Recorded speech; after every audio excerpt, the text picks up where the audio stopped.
Deaf children can and should be given every opportunity to complete the same curriculum to the same level as their hearing peers. In this video, I will draw on my experience as a teacher of deaf children as I discuss modifications that you can apply in your classrooms. Being deaf does not preclude a child from achieving academically, and thus the class teacher should always aim to ensure that her learners who are deaf are given full access to all subject content.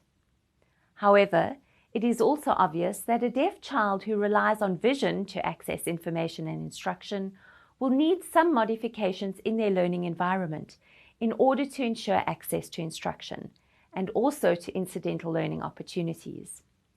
Remember that modifications involve making changes to the physical space, teaching materials or methods, while accommodations refer to the steps put in place to ensure the access needs of individual learners are met.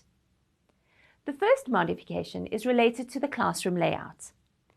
In order to ensure that deaf learners have access to information presented by the teacher as well as from their peers, it is best to position the classroom seating in a horseshoe arrangement. This enables the learners to see the teacher clearly as well as their classmates.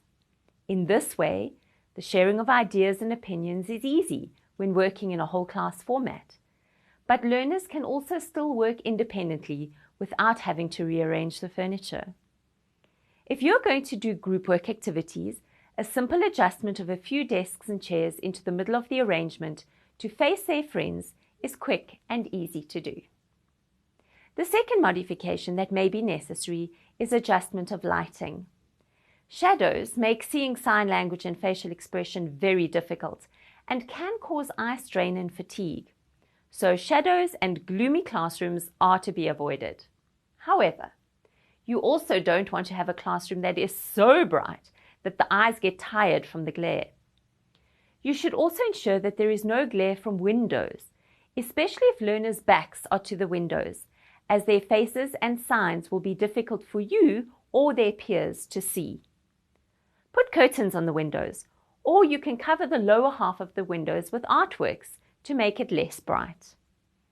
It is also important to make sure that the lights are not flickering or faulty, as they can also cause irritation and poor concentration, even poor health if children have epilepsy. Remember that deaf children are also sensory beings, and as with all children, deaf children have sensory preferences. If the senses are not well integrated in a learner, or the learner is overstimulated, she may be unable to organize their sensory experiences and may feel really overwhelmed by them. This can lead to undesirable behavior. So it is important, therefore, to keep a close eye on the children who you feel play up regularly and look for possible triggers in the classroom environment. But remember, you as a teacher are not alone in this. It is highly recommended that you send any such children for a full assessment with an occupational therapist who can identify any particular sensory integration issues and provide you with concrete steps and suggestions that will work for the individual child. The third modification I'm including relates to organization, and this is also closely linked to sensory overstimulation. All children in your class will benefit if your classroom is well organized, if the colors are not too overwhelming, and your wall spaces are organized into themes and defined areas. The area that is behind the teacher most of the time, which is usually the area where the board or projector screen is, in particular, should be simply decorated with muted colors and only with useful information that does not change regularly, such as a number line or alphabet.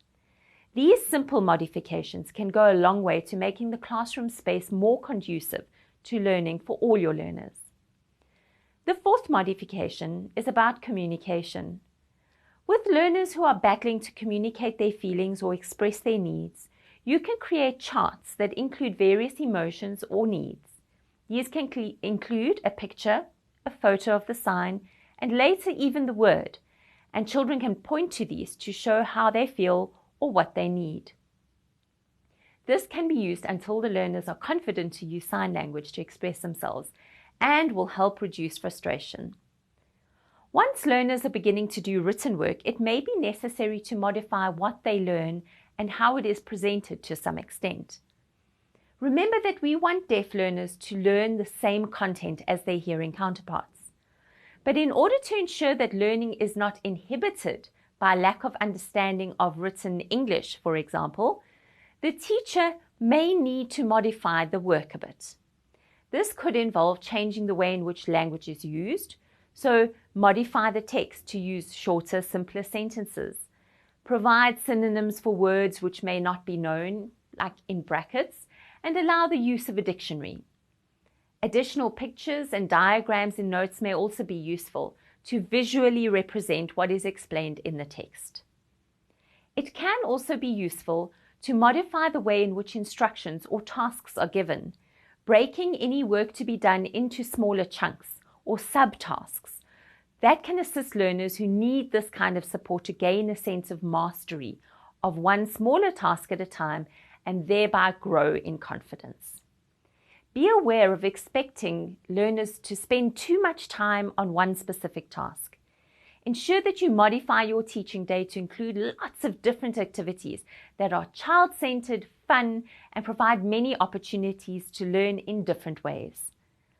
The last modification relates to timing. As a teacher of the deaf, it is important to maintain a flexible approach to teaching time. Look out for the telltale signs of eye fatigue or sensory integration difficulties. These could include losing focus on you or the task at hand, looking bored or indicating that the task is hard or can't do it, providing an unexpected emotional response to requests or instructions, such as withdrawing or acting up. If you notice that there is one child who is struggling, give them a quick movement break, such as going to wash their hands or go give a message. You can build in whole class activities, especially after break or busy times. A simple breathing exercise or brain break activity will help your learners prepare themselves for learning. Modifications need not involve expensive equipment or lengthy interventions. A simple movement of furniture, changing of light bulbs, organizing the classroom, or modifying materials can go a long way to making a big difference for your deaf learners.